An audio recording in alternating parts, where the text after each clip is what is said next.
podcast guy. Sutton United Talk Time on podcast. It's the Sutton Podcast. And there it is! Sutton United at the GM Vauxhall Conference have put out First Division Coventry City, winners of the FA Cup themselves less than 2 years ago. And what a moment to enjoy for the fans of this Surrey side. They've had their moments before, but never one like this. But the whistle goes down. Delight for Sutton United. Sutton United from the National League are through to the last 16 of the FA Cup. No longer English football's perennial non-league club. A 123-year crescendo reaches a new peak for Sutton United, who are promoted to the Football League for the first time.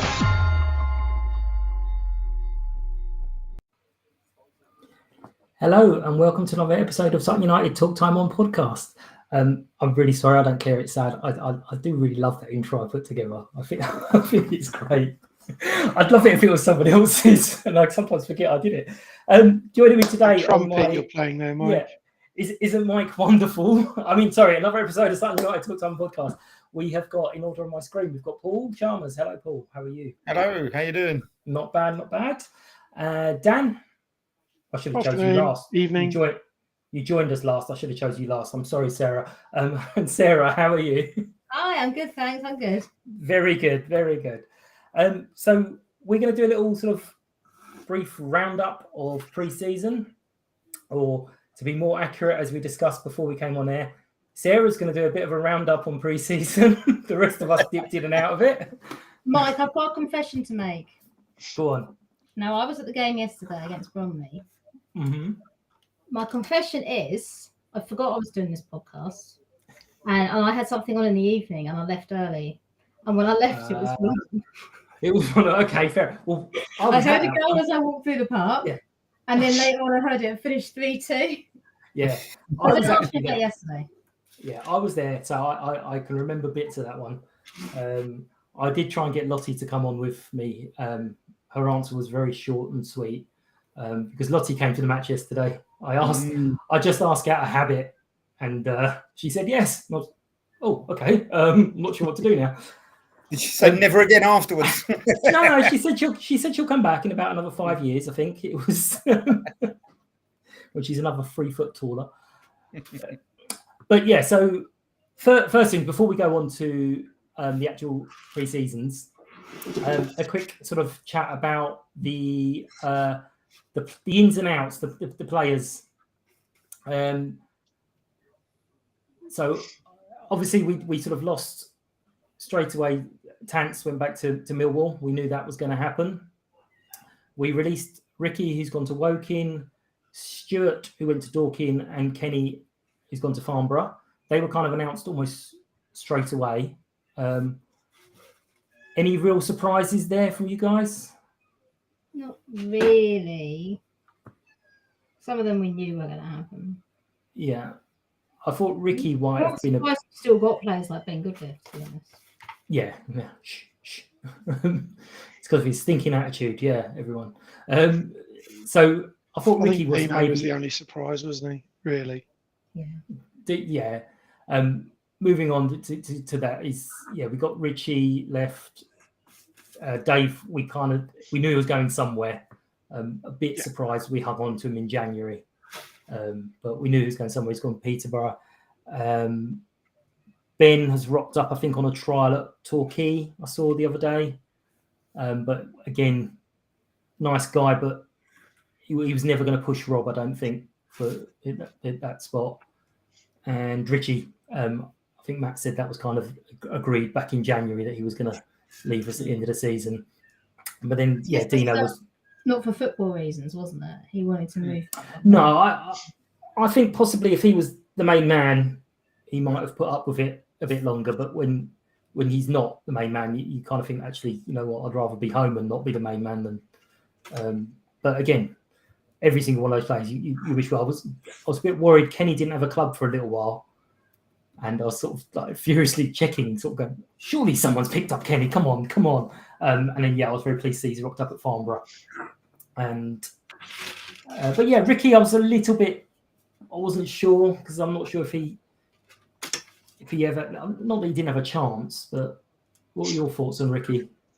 I'm not surprised he left because he didn't really feature much last year. But he also was a bit unlucky in some respects in that whenever there was a sort of a window for him to have a chance, he was either out injured or, I mean, at the start of the season, we had that sort of couple of little injuries which gave him a little in, and he got COVID early in the season, and that was him. He was, it knocked him back, and it took him a month or so, 6 weeks to get fit again.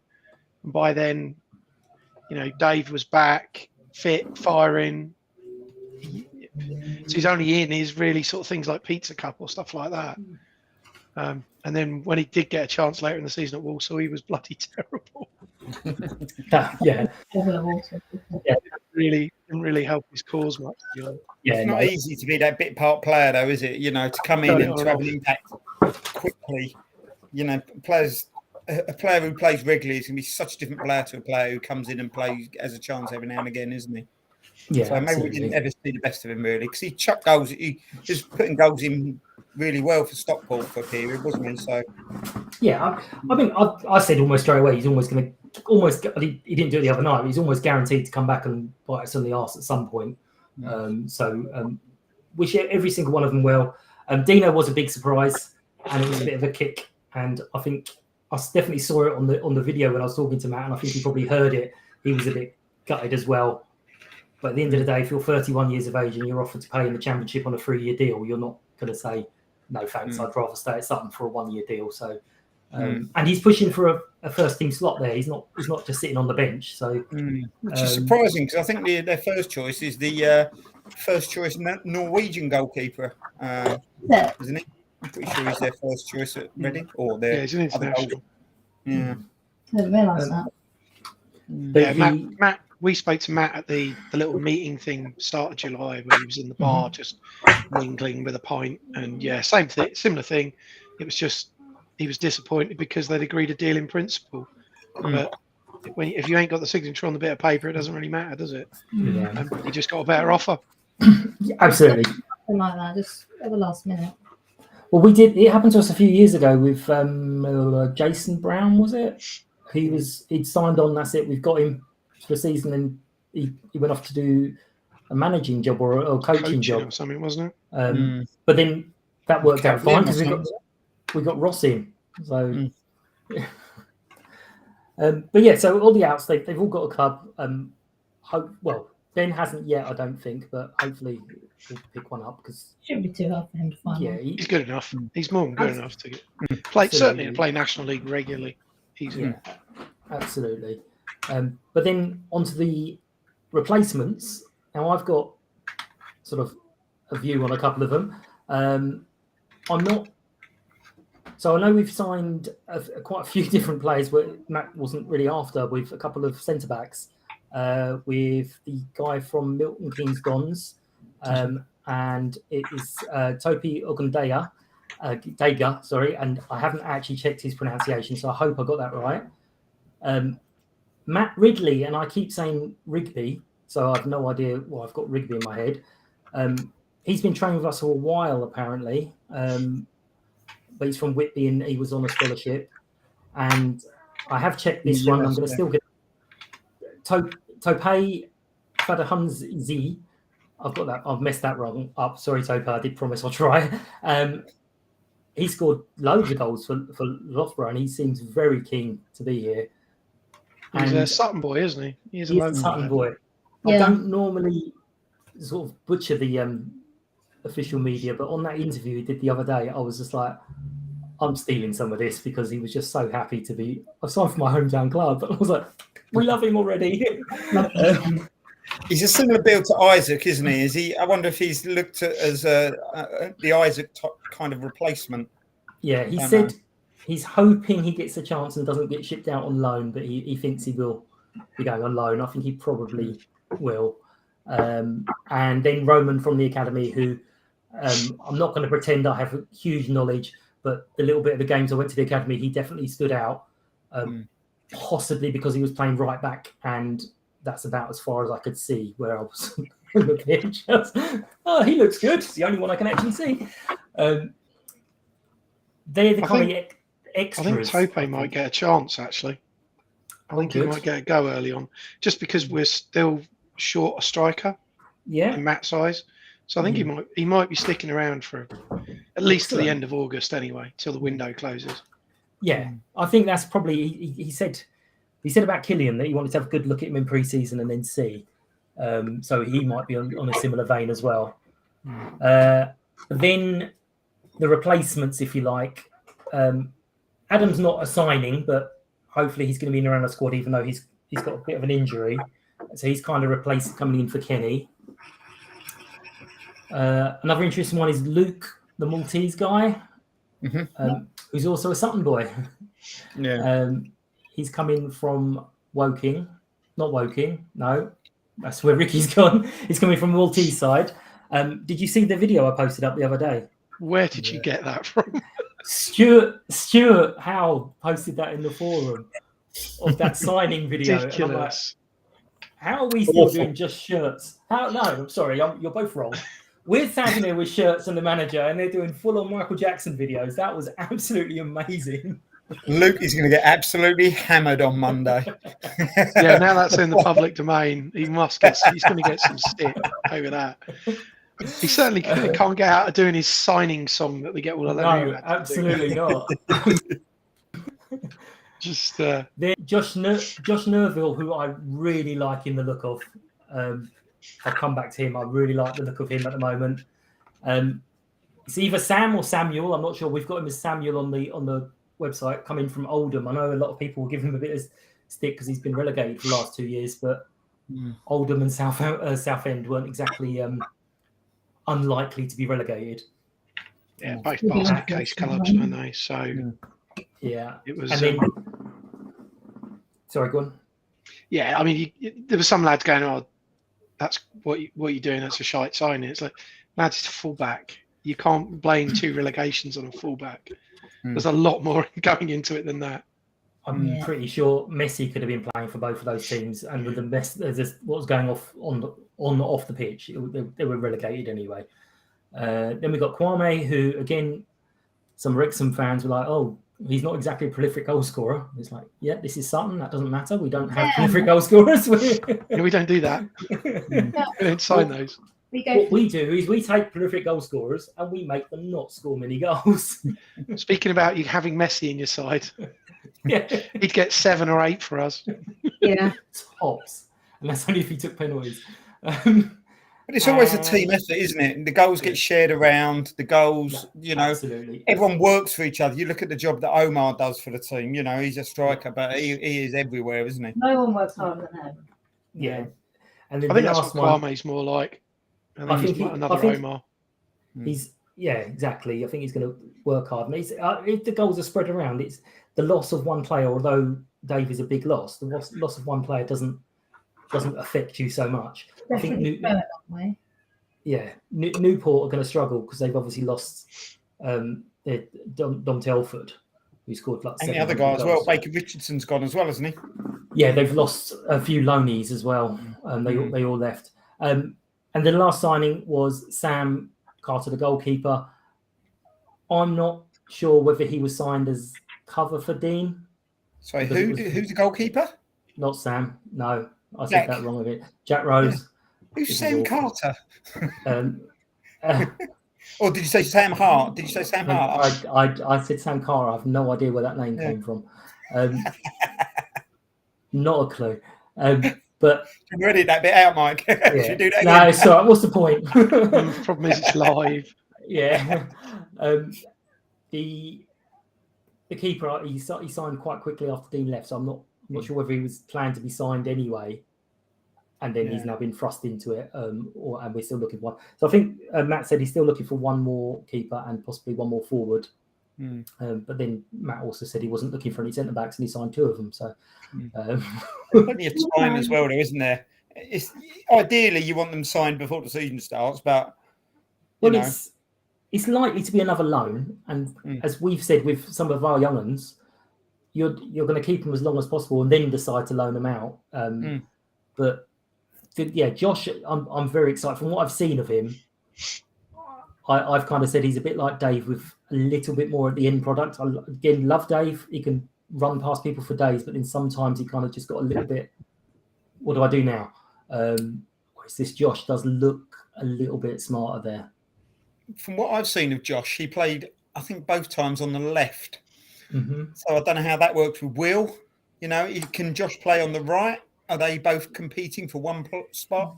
Josh can play apparently on the left, the right, and as we saw, or I saw against Bromley and Sarah. Yeah. Sarah's gone by then. Up front as well.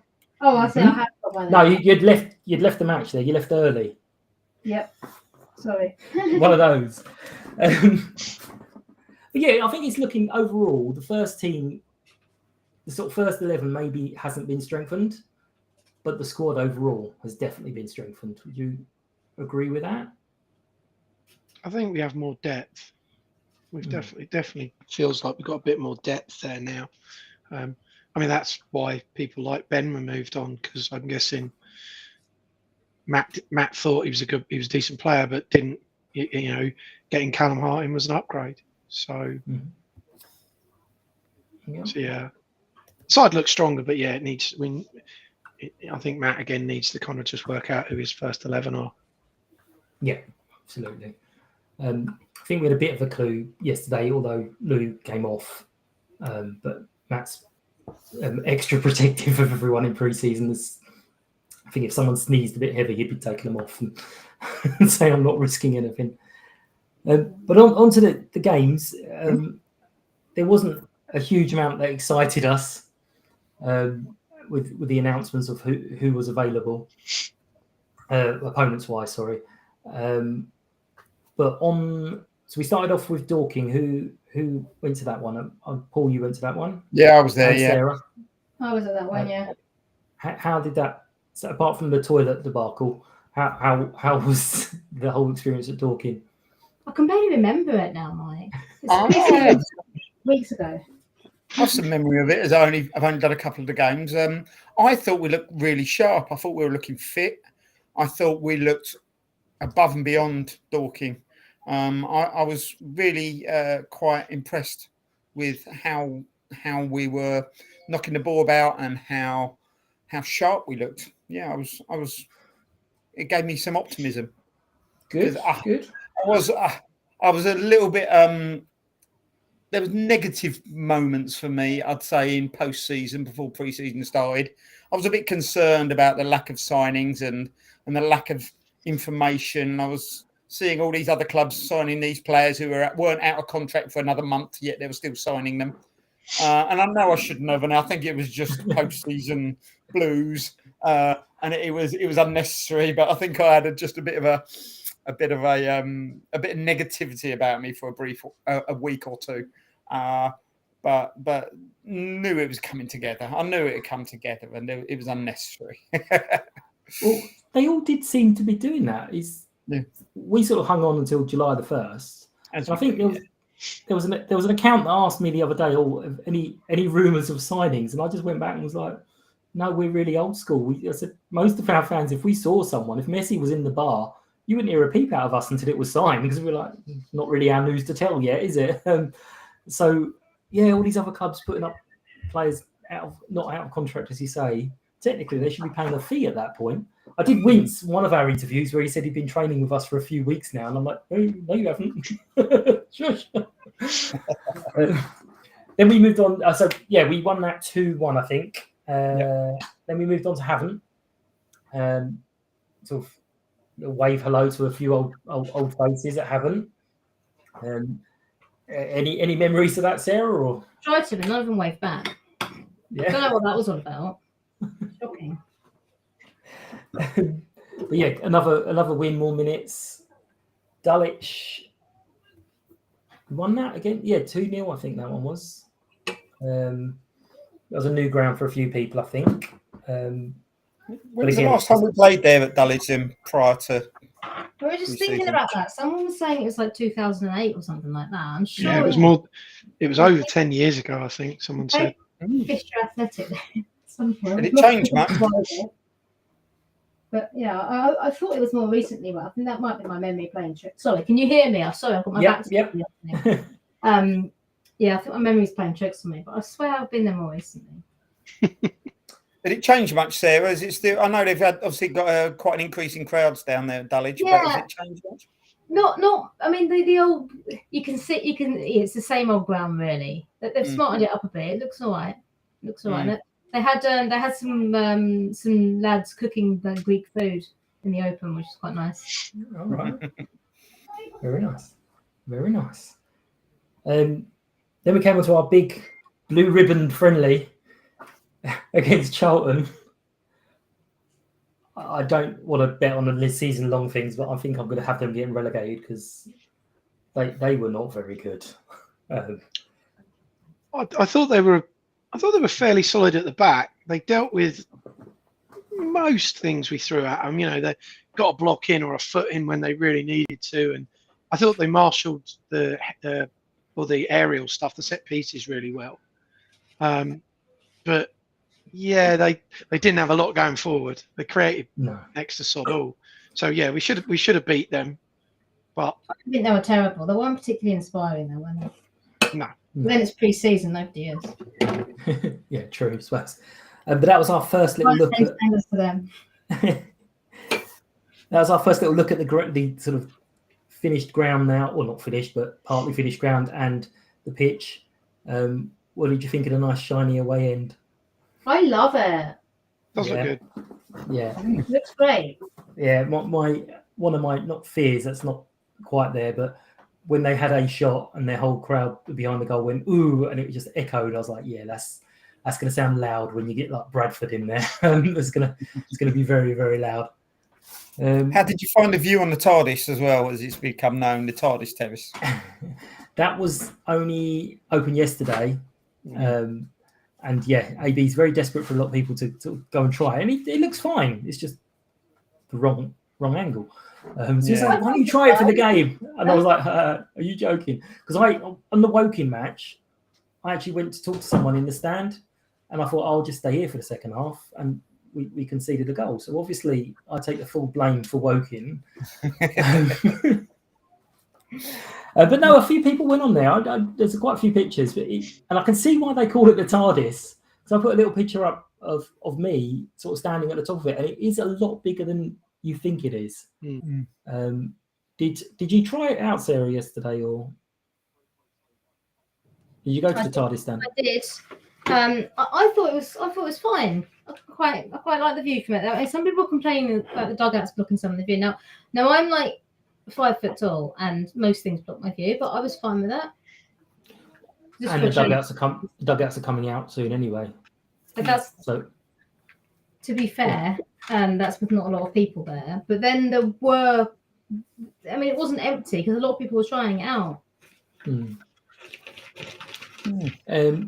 And the away stand, obviously, against Woking and yesterday against Bromley, we got the chance to sit in the away stands. Did you try that as well? I know a lot of people sort of love the idea of going back behind the goal. I've tried that. Yeah. Nice little throwbacks for people. The seats, I like the yellow seats. They're not very comfortable, though. I don't know what it is about them that I don't find very comfortable, but I don't know. Maybe it's just me. The plastic seats. What's sore bottom? They're never going to be We're not used to comfortable. sitting too much, are we? Yeah, and I was going to say, you normally stand up. That's what it is. You normally stand up. Football grounds anyway, you know. Was the concourse behind open or? No, I did have a sneaky peek, and there wasn't anything to peek at. So I kind of went around there, and AB was there, so I got a little like mini tour, and I was told where everything's going. And it should be ready. It should be ready next week. Okay, that's 7 days away. Okay, fine. So yeah, no, he's full of confidence. So there's going to be behind there. There's going to be a bar, some food area, some toilets still to be plumbed in, and it's like a storage area as well. At the moment, it's all tarmac, but some Astros going down to make it a little bit nicer. It does look nice. So yeah, we hopefully get less moans from away fans this year. He has what you do, there should be moans. Yeah, I mean, one little moment which I know everyone here is going to be really upset about is the toilets in the away stand, in the away area, will be demolished at some point. They're not going to be held as like a relic museum. Oh. So We'll They have are to have the a worst minute's toilets. They are disgusting. We'll have to have a minute's silence when they go, because that was the one thing that we picked up on last year from every away support was, are you sure about those Kazi's? And it just cracked me up. Sorry lads, Yeah. non-league. yeah, it was. These are the worst toilets I've ever been in. And I was like, woohoo, number one. I assume they've disconnected the electric supply that goes in there as well. Being in the game, I regularly was playing around with the electrics in the ladies' toilet. Yeah, it was. I'm going to have to edit that. We have Paul saying he was regularly playing around in the ladies' toilet. I'm just going to definitely edit that out. Listen to you. The electrics. With the electrics. Yeah, okay. But no, it looks good. And the pitch looks absolutely beautiful. It looks tremendous. I love it. Few warm days that we had, I kept looking at it going, that grass looks nice and cold. Let me just roll around on it. I would have been shouted at quite a lot. The spring spawn at the Woking game, I had a bit of a walk towards the pitch. Yeah, but no, it's all coming together. And I think there's one more. Matt sort of said there's one more behind closed doors friendly. I don't know anything about that or who that's against. I don't think obviously that's that's going to be. Yeah, I think that's going to be at the beautiful training ground. Interesting to have that video. There was talk of a video, wasn't there? Yeah. Once they've got it all set up, I assume it's not a priority to get that sorted straight away. No, I think we only fully had 100% sort of tenancy from, I think it was the start of last week. So now they're starting to get rid of all the QPR branding and all our stuff's going in apparently. So I'm guessing that's what they'll wait for. Have all that done and then they'll do us a video. Yeah, No, absolutely. to see what it looks like. But yeah, it's a championship club training facility. And as I said to Matt, I said, when you first hear where it is, you're like, blimey, that's miles away. But actually, I said it's about 90 minutes away, and he looked at me like I'm a moron, obviously. He was like, yeah, on a really bad day.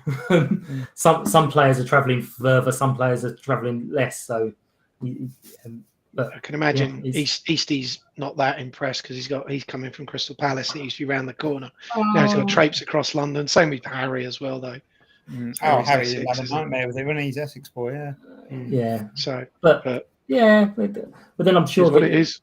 Exactly, and I'm sure the facilities outweigh the fact they were training at a school at some point. So I'm sure it's slightly better for him. I might, if it's a sore subject, I might bring that up with him when I talk to him this week.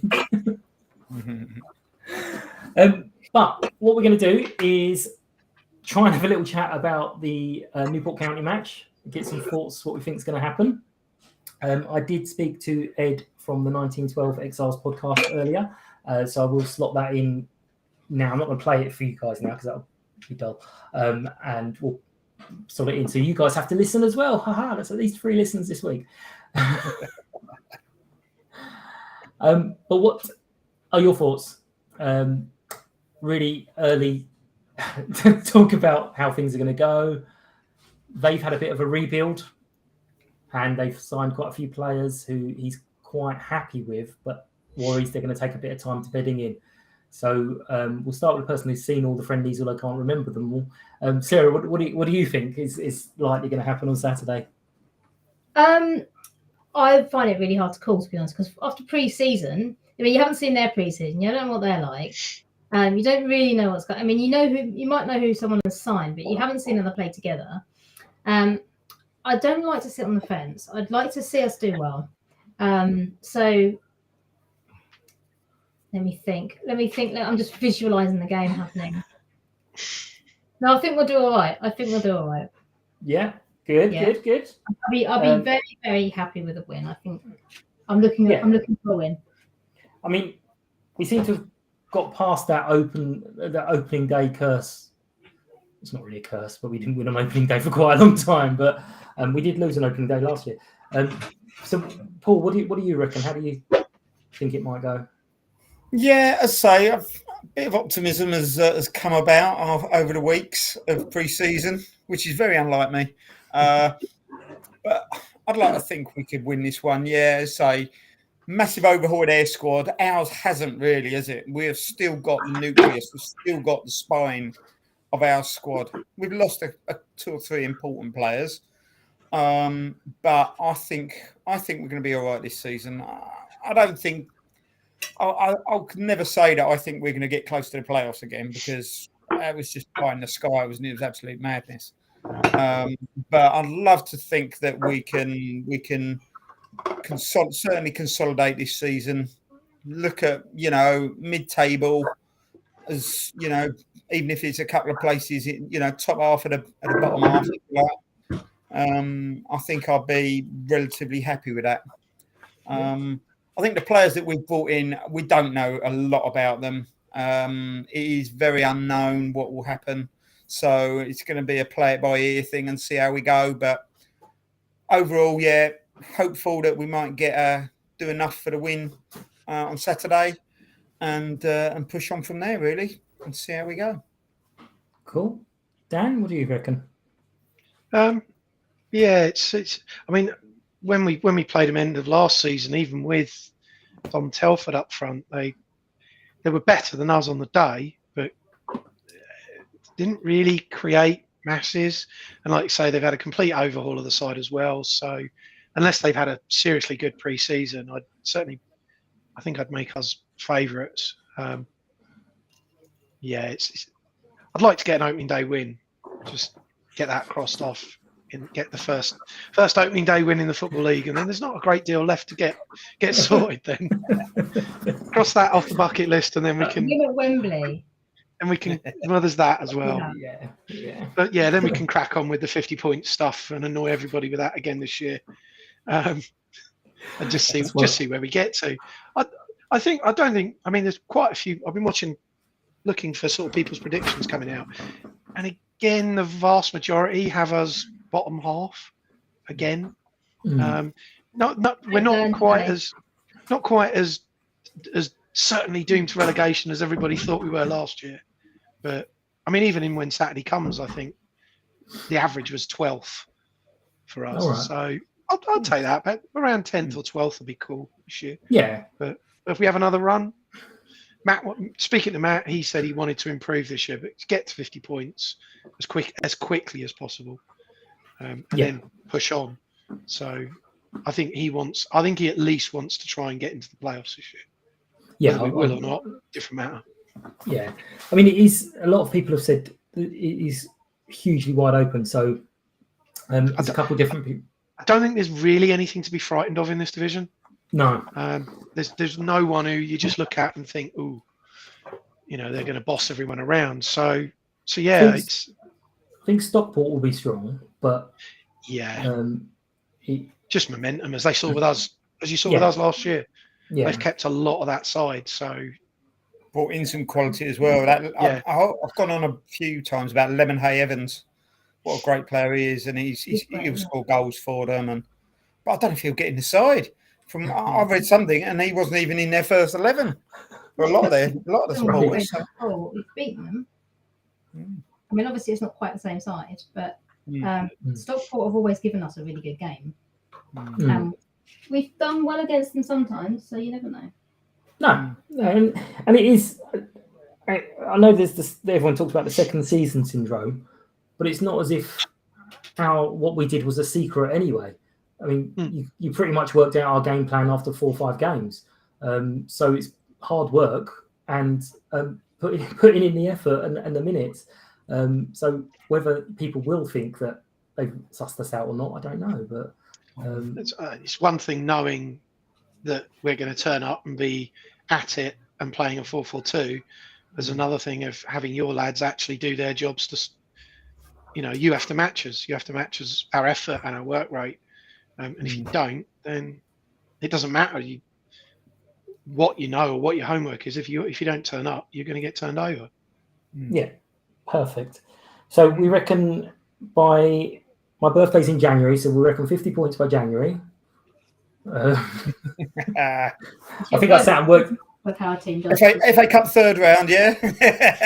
Well, I do have a little terror that we're going to beat MK Dons and we're going to draw Reading, and it's going to go to penalties, and they're going to bring Dino on for the penalty shootout. Oh my god! And they've scored a penalty against us. But I don't like doing predictions, as Jared says. Right. I don't like doing predictions as the man who just came up with a weirdly specific dream. That's what he did. He was talking. I can't remember what game it was, but he come up with this really specific prediction, and I was like, and he goes, "I never have, and I never will." And it was very specific about which player was going to score in which minute. It was like, okay. Isn't that a Tony Blair quote? I never make predictions. I never have, and I never will. But yeah, I'm looking forward to it again. I think it's going to be another good season. I've already been given grief, so I might as well tell you guys. I did some very, very wonderful bad planning and didn't have any input into the little one's 5th birthday party, which is next Saturday between 1 and 3. I was like, hang on, 3 o'clock on a Saturday. And I was like, I thought it was 11 till 2, Mike. So I know this. I mean, the listeners might be like, "How do you know?" My kids are invited to that. No, it's 11. It's definitely 1 till 3. Okay, well, my husband's going anyway. Yeah.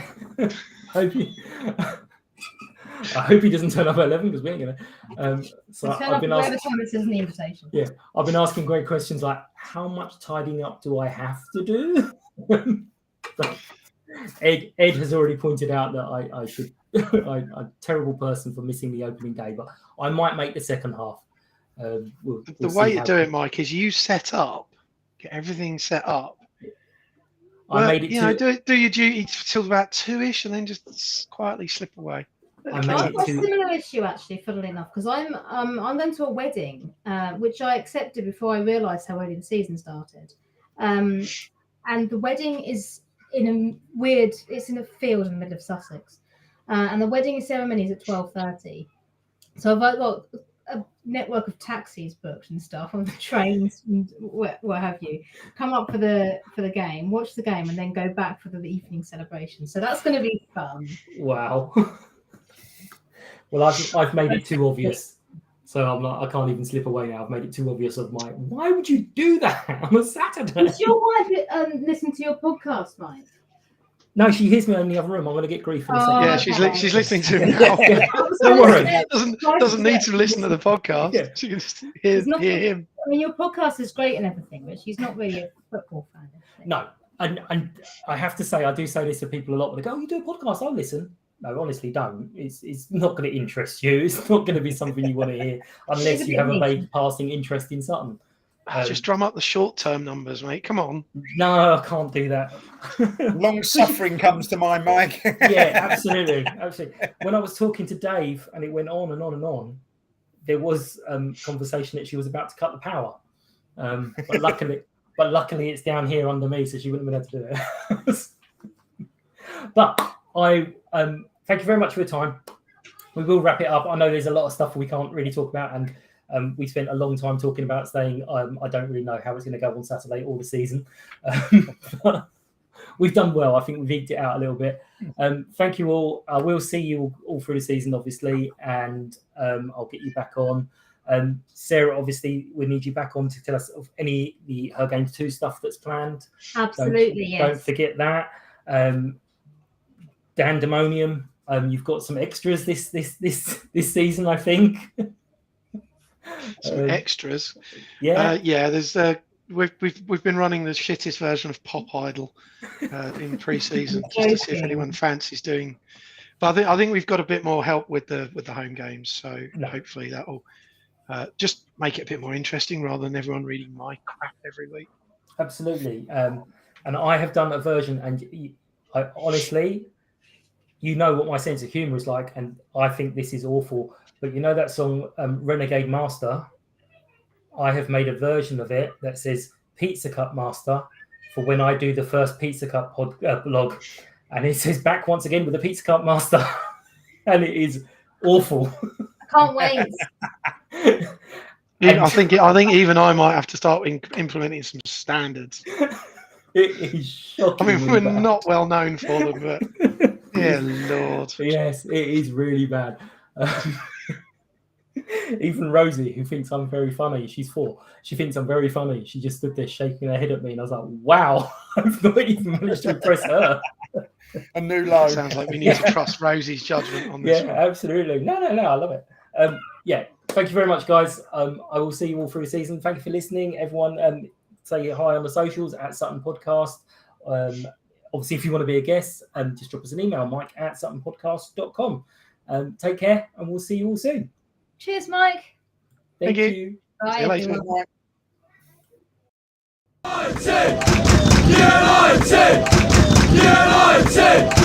United!